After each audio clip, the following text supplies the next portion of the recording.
Today, I'm excited to welcome Lucy Murley, a leading expert in energy flexibility at LCP Delta.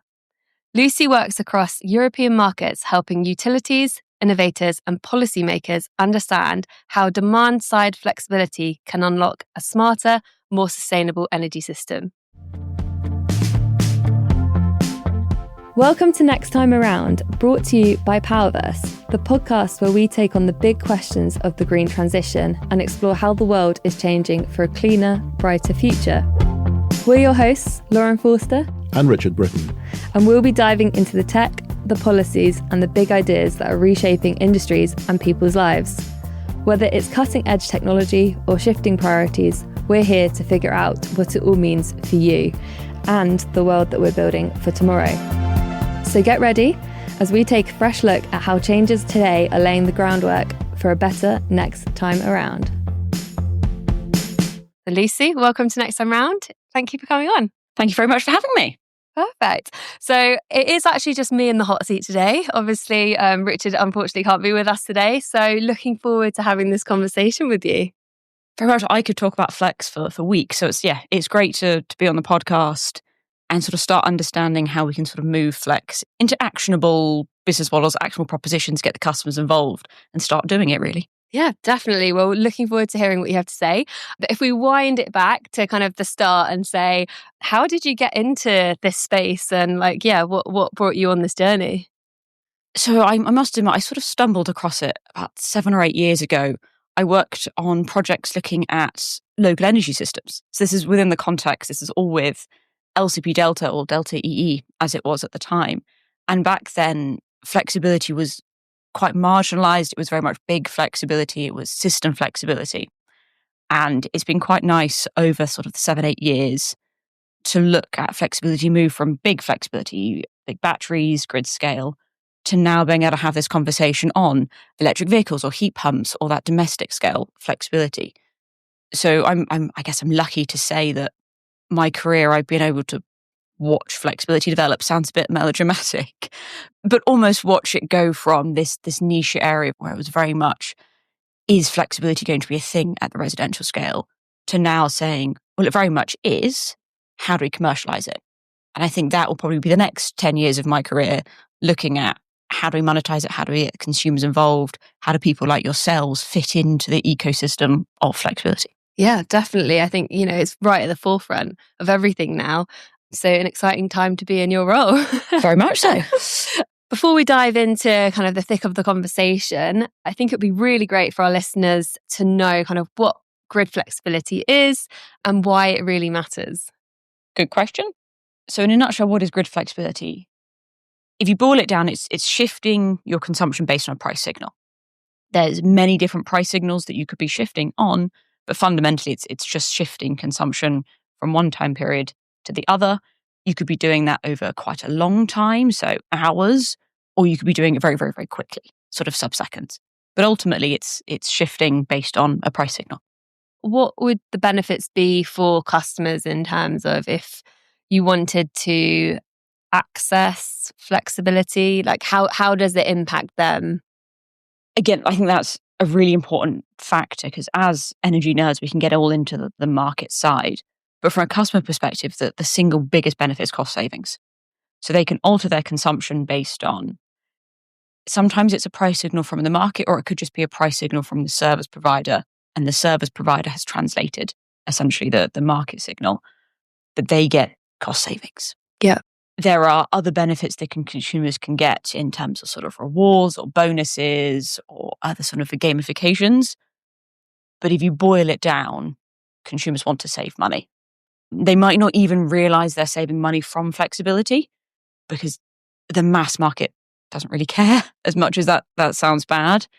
So yeah, they just want to save money. Yeah, ultimately. I guess it's the one thing that drives everyone, isn't it?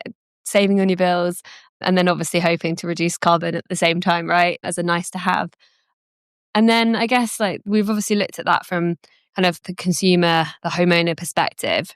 But there's actually quite a few parts to the chain, aren't there? So it's not just the homeowner, but actually businesses can save revenue or generate revenue and save on costs in this process as well. 100%. if you get a consumer flexibility proposition correct, it's a win-win-win. So that the consumer wins, they save money, they get some form of benefit. There'll almost certainly be a service provider in the middle, be that an independent service provider or a retailer that can, as you say, get direct revenue from the system. They could save on their procurement costs. They win. And then, as you said, ultimately the system wins because an activity of flexibility has happened. It has benefited the system. And ultimately, as we have a more renewable-based system, one would like to think that this flexibility has enabled us to have more renewable generation on the grid.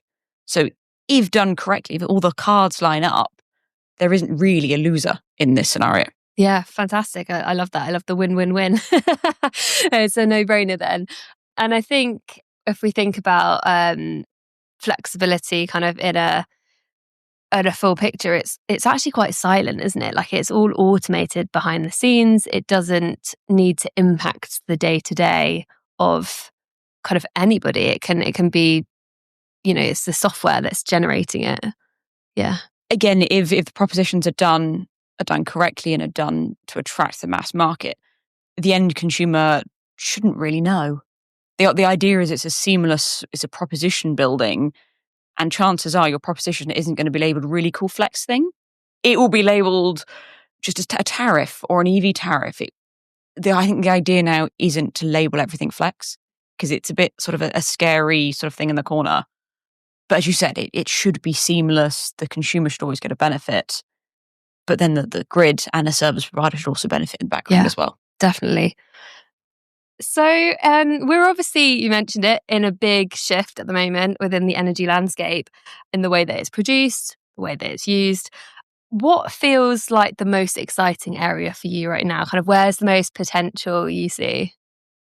I'm going to be annoying and give a two-part answer. Yeah, go for it. There's one part on the markets and then there's one part on the consumers. So to take the markets, I would be amiss if I didn't mention the wholesale markets.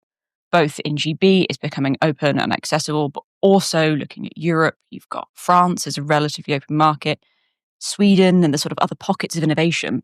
But the wholesale market is sort of one of the biggest opportunities at the moment for domestic flexibility.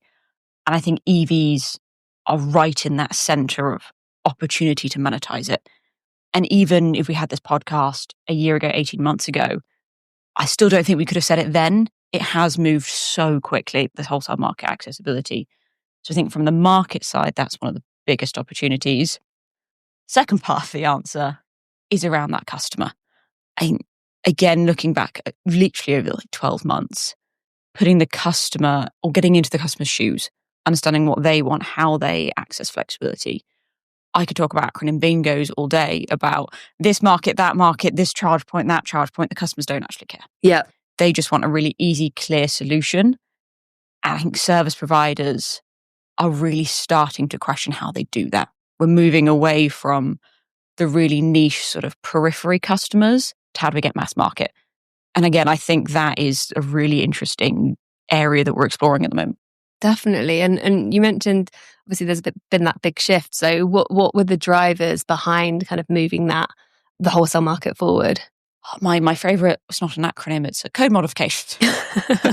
You can't talk about wholesale without P415. For listeners who are not energy nerds, P415 is sort of the market modification to allow non-BRPs to enter the wholesale market. There's reams and reams of code modifications for that, but listeners don't care about that. But in a nutshell, P415 allows independent providers to access the wholesale market. And that means that we can see the growth of new propositions outside of energy retailers. And don't get me wrong, energy retailers are such a core part of the energy transition, of monetizing residential flex. They've got fantastic and cool propositions out there. But this just means there's more competition. There's more consumer options. There's just more. And we would never be able to have that if we didn't have the access that we do from the market perspective. And I think P415 was, if not one of the biggest shifts in consumer flexibility that we've had in more a decade. Yeah. So that obviously opens up the door to more businesses being able to enter this space, increasing competitiveness, like you said. So how do you think that's going to impact kind of consumers in terms of choice, availability, options in a positive way overall? Again, this is something that we've been discussing a lot, both sort of internally and externally. There's going to be, I think, a big debate from the consumer perspective on mobility. And I know this is a podcast on EVs, but I think that mobility is going to be such a big door opener for consumers. The EVs, the charge points open up so much flexibility. And now they have a choice whether they have a mobility offering through their supplier or through a third party. That wasn't a choice that you had recently. I don't want to put a time frame on it, but recently. And consumers can now decide if they want quick charging, fast charging, different tariff types. We didn't have that. Yeah. Not being too negative, consumers don't know what choice they have as well. So I do think there's something in the market around comparing apples with apples. Again, massive energy nerds. I look at these tariffs and these options from suppliers and independent guys alike. And I understand them, but I don't think a lot of consumers do. So I do think there's so much choice at the moment, and the choice is only going to grow as it becomes more commercialized. I think there's a responsibility for the industry and regulators and just anyone really to be able, so the consumers compare apples with apples. Yeah, no, completely. Like, education is so key. I think, even like a lot of people in the industry don't really understand everything that is out there. And as kind of energy moves and there's more devices connected and there's, I guess, more complexity overall, like that's only going to get worse for anybody kind of within the home, the homeowners. So kind of being able to bring them on the journey is going to be so key to unlocking everything, isn't it? I think that's a fantastic phrase. It really is a journey. And a lot of the propositions at the market now, especially for that mass market consumer we were mentioning, they might not be the snazziest, the best propositions, the most commercial, but they build that customer relationship. It really is a journey, regardless of who that customer has the journey with. They want it to be longevity. They don't want to switch every 3 months, 6 months, a year. It's exactly as you said, it's a journey. Yeah. Lucy, you mentioned earlier about the door opening with P145. How do you see the role of the different players within this kind of value chain changing? It's I guess an area where I think about a lot, which is a little bit sad. I think the retailers are the obvious player to monetize this space. They have that enduring relationship with the customer. I don't think we can devalue how important that is, even if the customers don't have an EV or not engaged in flexibility. As we were saying, it's a journey. So they have that anchor point. That saying, the independent aggregators are now in a position where the markets are so much more on a level playing field. 5 or 6 years ago, a lot of the value you could only access if you were a retailer. Now, as an independent player, you can access, as we say, in the wholesale market. And that is a big game changer. So now we have almost these disruptors in the energy market, and I think even if the scale of their flexibility isn't huge, although that saying, some service providers are at sort of a gigawatt, independent service providers are a gigawatt, that's quite significant. And again, not something we could have said pre-P415. So they're on a scale-wise starting to become competitive. So now I think there very much is a question on, if I'm a consumer and I want a flexibility proposition, I now have a choice. And it's not something we could have said too many years ago. I still think there's a massive open question on the relationship between independent aggregators and retailers. Who will win? Who will control the customer? Who will get that journey, that relationship? Very much an open question. But I'm happy to say that it is a question. I don't think it was a question a few years ago. Yeah, definitely. I think that actually brings me on quite nicely to kind of the importance of customer experience, I guess, in that battle. I guess there's a lot of debate around open versus closed systems and kind of which is more important and which is going to work best. Yeah, what are your thoughts on the best approach for customers? I'm really trying to not say it depends because I have a reputation of starting answers with it depends. Covering all bases there. Yes. The purpose of why you have this relationship matters in this. So if you would like to do some of the more advanced flexibility, if you're a retailer or an independent aggregator, you need to have a closed ecosystem because you have to have very secure and relatively strict communications with the asset. So that's service provider agnostic, so they must be there. I know there's a lot of work going into opening up those standards and making it more accessible. But at the end of the day, if you want to do, say, grid flexibility, it cannot be a completely open ecosystem. We don't talk about it hugely in sort of domestic flexibility, but you do have to protect the system at the end of the day. So it can't be completely open. I think that does have a negative impact on consumers to an extent, because you have this proposition and there is a finite amount of cars or charge points that you can work with. And as I said, I know that's getting bigger, but I don't think that problem will ever completely go away. Mm-hmm. That said, if you want to do different types of flexibility, say implicit, which is more sort of tariff optimization, there are so many more options. So I think every consumer can do flexibility. It's not I don't have an EV or I don't have this certain type of EV. You can still do it. And I think that's a message that consumers need to hear more. Yeah. Everyone can do it. There's just different levels of which they can do it. Yeah. And I guess what's quite an interesting question at the moment is flexibility something, if we really want to make a difference here and there is this big opportunity, is it something that you put right in front of the customer, or is it something that just happens?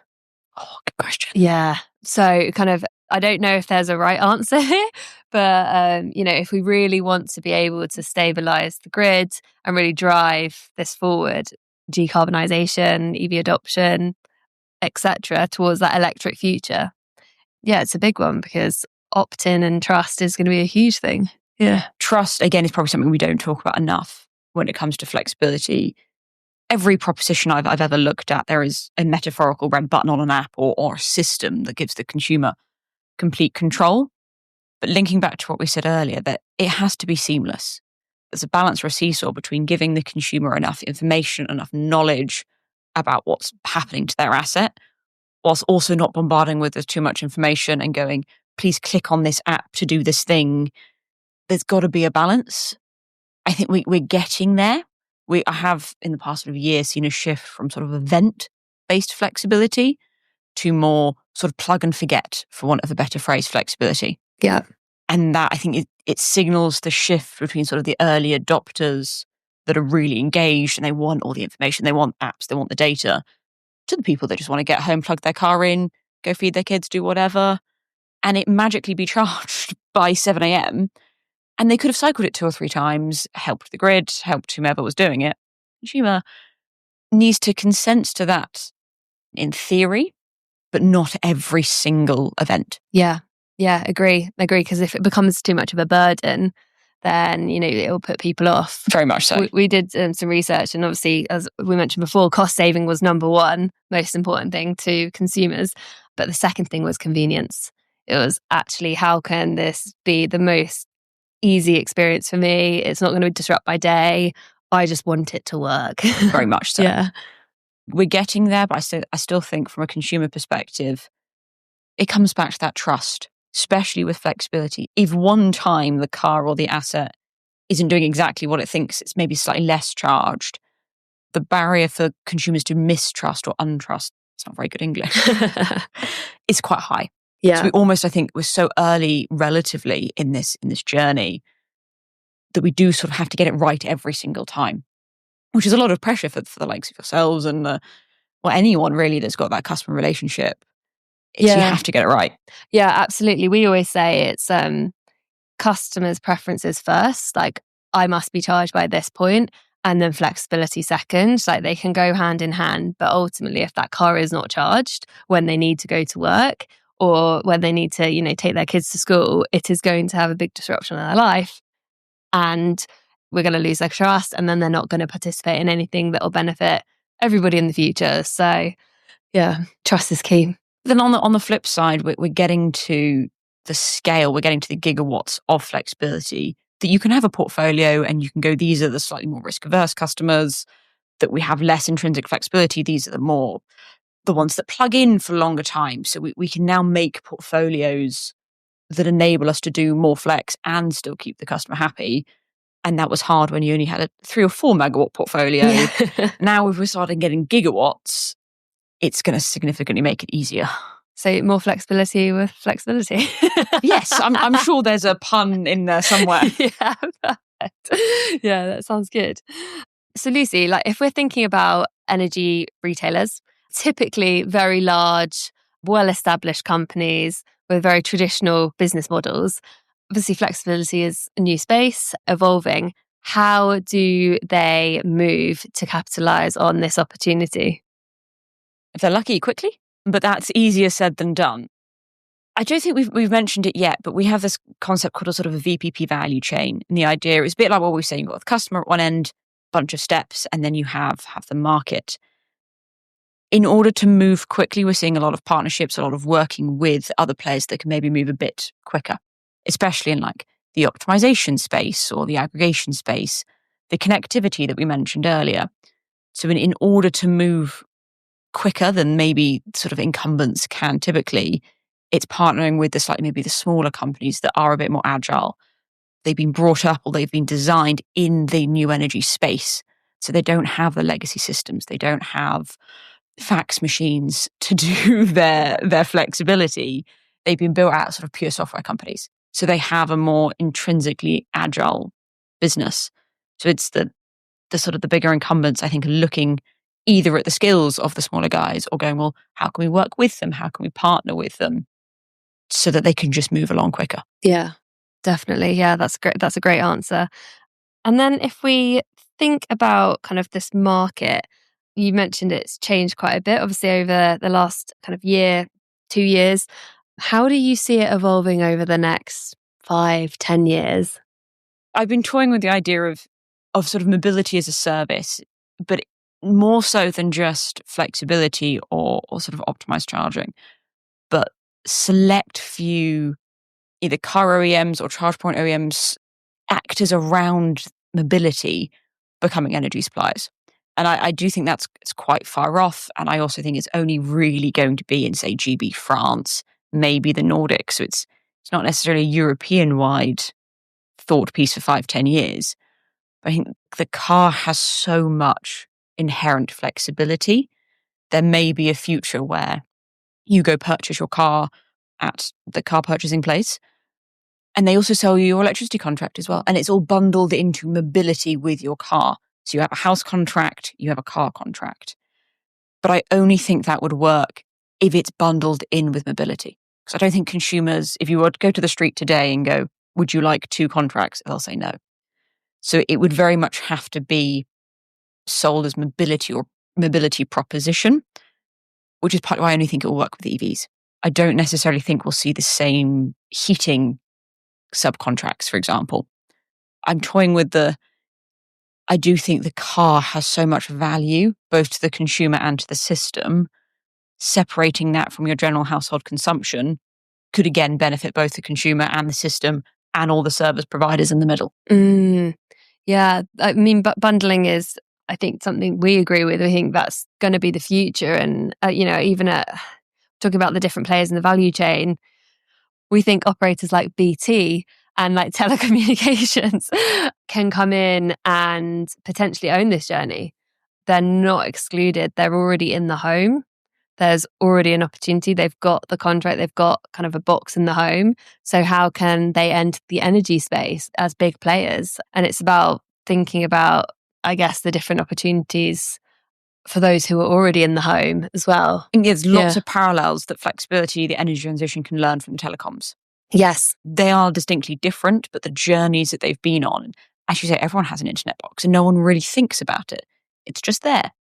And hopefully in 5, 10 years, flexibility will increasingly just be, you say, part of the home, part of our everyday lives, not this sort of big, scary sort of monolith in the corner. Yeah.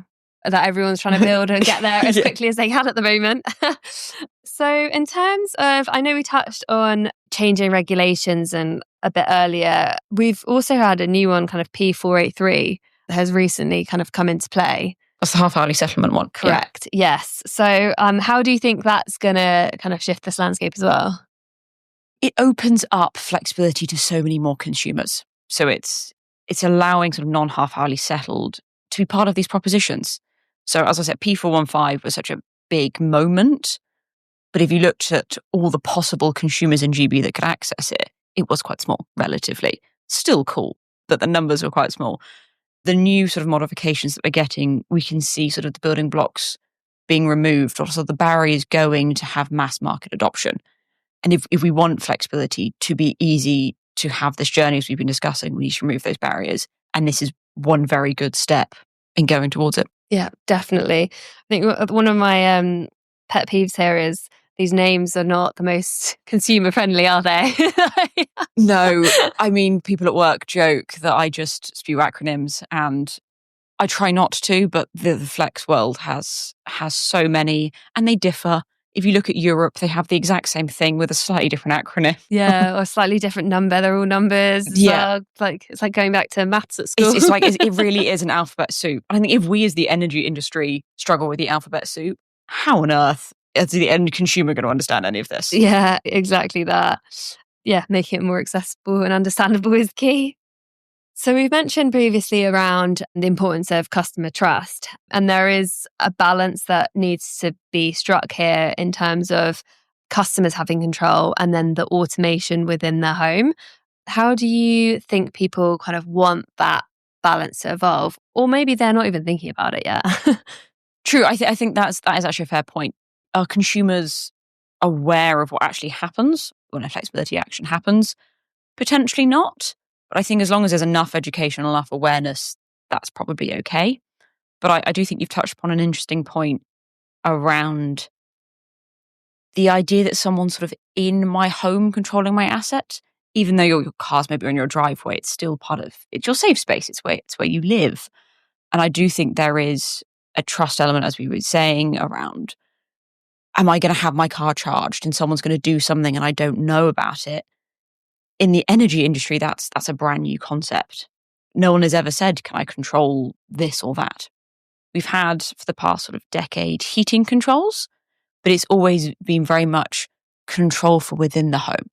I think that's the biggest difference now. It's a service provider, be that an independent aggregator or a retailer, is going to control a consumer's asset for the purpose of something that's not their home, for the grid. I mean, it benefits them in a long-winded way, but it's not for them. And I think that is a communication, I wouldn't say challenge, because I think at the moment we're getting a balance reasonably well on the education versus consent. Yeah.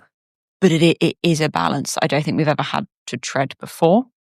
And then there's a question, like you mentioned earlier, around trust and the journey, and also who gets that control.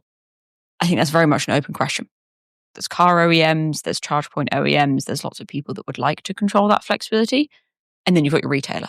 So it's a really big open question at the moment of who can monetize that flex.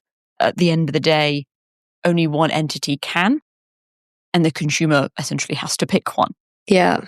The retailer might be the most obvious because they have the enduring relationships, but I'd be amiss to not mention the new starts in the energy industry. People sort of rocking the boat a little bit are starting to gain traction. Yeah, great answer. I think AI is such a buzzword, and it's that kind of, how do you make people comfortable with all that automation, AI going on behind the scenes? Yeah, because as you said, the customer is at the center of this. They ultimately have 100% control over what happens to their car. There is always that metaphorical red button. But in order to get the best propositions, in order for the customer to benefit, for the grid, for that win-win-win situation, certain amounts of control has to be allowed to third parties. We are actually quite early in that discussion with the consumers, and there's still a lot of research to be done. There's still a lot of work on how we get those really good propositions. Yeah. We'll definitely get there, and we'll probably get there sooner than most people think, probably 2 or 3 years. I don't think it's a 10, 15-year discussion. Yeah. It is still a discussion at the moment. Yeah, it also brings to the forefront the importance of that interface, that app, in being able to interact with and see the benefits of this via that, and how important it is. I mean, you said data, and I can't believe we've got half an hour into this podcast and haven't mentioned data. It's needed for everything. As you say, it's needed for the app, it's needed for the consumer interface, it's needed for the grid, it's needed for the aggregators, for the retailers. It's needed in so many different places. And I also think it's not quite a blessing and a curse, but so much data is needed. I think certain areas aren't as transparent as they could be. So there's a lot of work going on of how we can make data transparency better. Yeah. How can we be more visible? How can we share data better so that all of these systems work a bit more seamlessly and you don't have that sort of lock-in effect with certain ecosystems? I mean, that's a much, much bigger macro discussion. Yeah. But it's still so fundamental to Flex. 100% choice. Giving customers choice is key. So we are now on our final question of the podcast. And I'd like to understand, really kind of behind the scenes, what excites you the most about the energy space at the moment? Many things. But if I had to pick just one, I think it's very, very topical at the moment, and that's V2G. It's not necessarily something that I think is mass market yet, but we're so very close. We've got commercial propositions in GB. There's many trials in Europe, in Germany, in France. All of the sort of pieces are coming together. So we're getting the consumer propositions, we're getting the grid codes to enable it, we're getting the software providers that are able to get all those sort of data streams together and pick the best things. We're almost there. We're so nearly there. And I just think it's a really exciting topic. There's so many EVs going to be on the road in the next 10, 20 years. They have so much opportunity to help the system. And V2G is going to be one way they can do that. Yeah. Fantastic. Well, thank you very much for coming on next time around. I've loved speaking to you. Thank you very much for having me. Brilliant. Thank you. If you enjoyed this episode, don't forget to follow us on LinkedIn to search Powerverse, or share it with somebody who you think might find it interesting and helpful. To find out more about our software, visit our website www.powerverse.com. Thank you for listening. Until next time.